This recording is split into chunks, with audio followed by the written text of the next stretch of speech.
हरिनगर में मणिराम नाम के एक सेठ जी रहा करते थे। सेठ जी के परिवार में उनकी पत्नी कमला और दो बेटे मोहन और सोहन थे। सेठ मणिराम की पत्नी कमला पूजा पाठ में बिल्कुल भी विश्वास नहीं रखती थी। ना कभी मंदिर जाना, ना भगवान का नाम लेना, मानो पूरी नास्तिक।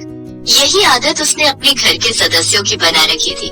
वो अपने साथ साथ अपने दोनों बेटों और पति को भी पूजा पाठ नहीं करने देती थी। यदि कोई भगवान का नाम ले तो वो उस पर गुस्सा हो जाती थी। कमला, तुम तो इस घर में पूजा पाठ करने के बिल्कुल खिलाफ हो। यदि हमारे बेटों की पत्नियां पूजा पाठ वाली आ गई तो तुम क्या करोगी? क्या करूँगी? जैसा इस घर में आज तक होता आया है आगे भी वैसा ही होगा। मेरी दोनों बहुएं भी मेरी ही तरह नास्तिक होंगी और मेरा ही कहना मानेगी।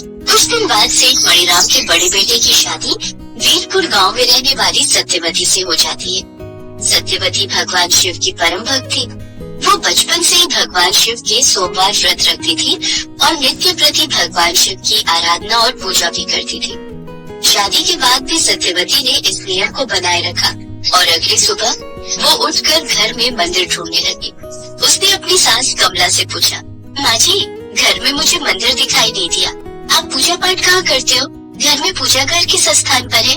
हमारे घर में कोई पूजा पाठ नहीं होता और खबरदार अगर तुमने भी पूजा पाठ की, मैं पूजा पाठ करने के सख्त खिलाफ हूँ। इस घर में सब मेरा कहा मानते हैं, इसलिए कोई भी पूजा पाठ नहीं करता। पर माँ जी, मैं तो नित्य प्रति भगवान शंकर की पूजा करती हूँ और सोमवार के व्रत रखने के साथ साथ शिव मंदिर भी जाती हूँ। अरे ये पूजा पाठ में कुछ नहीं रखा, ये सब ढोंग है। तुम जितनी जल्दी समझ जाओ उतना तुम्हारे लिए अच्छा रहेगा।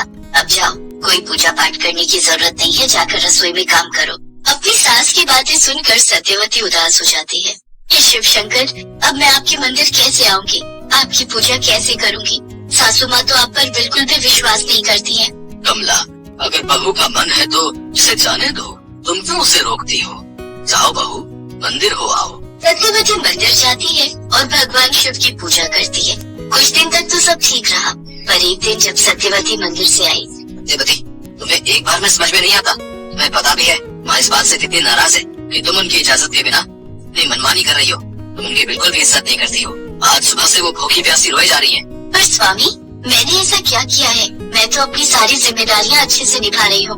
मैंने तो माँ जी को कुछ भी नहीं कहा। मोहन बेटा, रहने दे। ये आजकल की बहुएं सास की इज्जत नहीं करती।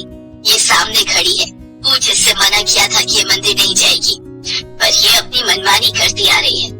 अब तू देख इसका क्या करना है। पर माँ जी, कल मेरा महाशिवरात्रि का व्रत है। मेरा शिव मंदिर जाना बहुत जरूरी है। मुझे मंदिर जाने से मत रोको। जब हमने मना कर दिया कि तुम मंदिर नहीं जाओगी तो तुम बार बार पूछकर माँ का अपमान क्यों कर रही हो? सत्यवती की आंखों में आंसू आ जाते हैं। वो बेचारी कुछ नहीं कर पा रही थी। अगले दिन सत्यवती पूजा की थाली तैयार करके शिव मंदिर जाने के लिए अपनी सास कमला से आग्रह करती है। उस समय घर पर कोई भी नहीं था। ये क्या हाथ में उठाए चली आ रही है? घर में कोई काम काज नहीं है क्या? माँ जी, आज मेरा महाशिवरात्रि का व्रत है। कृपया मुझे भगवान शंकर के मंदिर जाने दो।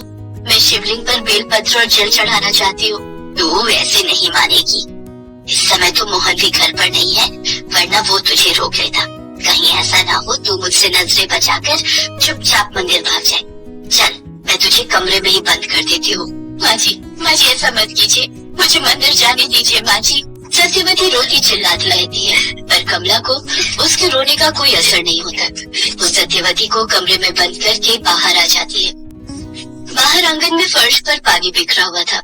अचानक कमला पानी के ऊपर फिसल जाती है और उसके सिर में अचानक चोट लगने से उसकी सांसें थम जाती हैं। तभी सेठ मणिराम और उनके दोनों बेटे भी वहाँ आ जाते हैं। क्या हुआ माँ? माँ, तुम कुछ बोलती क्यों नहीं हो? माँ, कुछ बोलो माँ। माँ, ये क्या अनर्थ हो गया कमला? ये क्या अनर्थ हो गया? कमला तो भगवान को प्यारी हो गई। मेरे बच्चों, सत्यवती बहू, बाहर आओ। देखो तुम्हारी सास हमें छोड़कर चली गई। सत्यवती, हाँ, ये सब कुछ सत्यवती के कारण ही हुआ है। वही माँ से रोजाना लड़ती है। सत्यवती, तुम कमरे में क्या कर रही हो? बहू को कमरे में किसने बंद किया? जल्दी से बहू के कमरे का दरवाजा खोलो। मोहन कमरे का दरवाजा खोलता है। सत्यवती दौड़ी हुई अपनी सास के पास आती है। ये सब क्या हो गया? नहीं, मेरे भोलेनाथ मेरे साथ ऐसा कभी नहीं करेंगे, नहीं करेंगे। सत्यवती दौड़ती हुई शिव मंदिर में जाती है और शिवलिंग के पास बैठकर बहुत रोती है।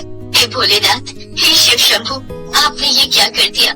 माँ जी इस दुनिया से चली गई तो सब मुझे ही दोष देंगे। आज मेरे घर महाशिवरात्रि के त्योहार की खुशियों की जगह मातम छाया हुआ है। प्रभु प्रभु ऐसा ना करो, मेरी सासू माँ को जिंदा कर दो। आप तो काल को टालने वाले महाकाल हो।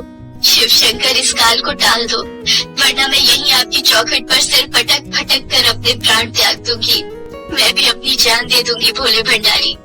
हे शंभू, मेरी सासू माँ को फिर से जीवन दान दे दो।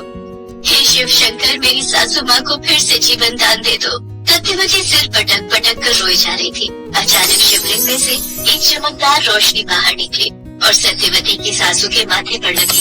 कमला जिंदा हो गई। सत्यवती बहू, सत्यवती बहू। कमला, तुम जिंदा हो गई। हे भगवान, ये जरूर सत्यवती बहू की पूजा का फल है। कमला, हमारी बहू दौड़ती हुई शिव मंदिर गई है। मुझे शिव शंकर के मंदिर ले चलो, मैं भी उनके दर्शन करूंगी। मेरी बहू के पास मुझे ले चलो। सब लोग शिव मंदिर पहुंचते हैं। सत्यवती शिवलिंग के पास बैठी रो रही थी। उसकी आंखें बंद थी। कमला की आवाज सुनकर सत्यवती आंखें खोलती है। सत्यवती बहू, सत्यवती बहू। माँ जी आप ठीक हो गई? शिव शंभू ने आपको ठीक कर दिया माँ जी? हाँ सत्यवती बहू, मैं जानती हूँ आज मैं इन्हीं के कारण जीवित हूँ। सारी दुनिया को संभालने वाले भोले भंडारी ने आज मेरी रक्षा की है। मैं भी अब इनकी पूजा करूंगी बहू। अब मेरे घर में भी भगवान की पूजा होगी, सत्संग कीर्तन होगा, खुशियों से त्योहार मनाए जाएंगे। जय भोला भंडारी, आपकी जय हो।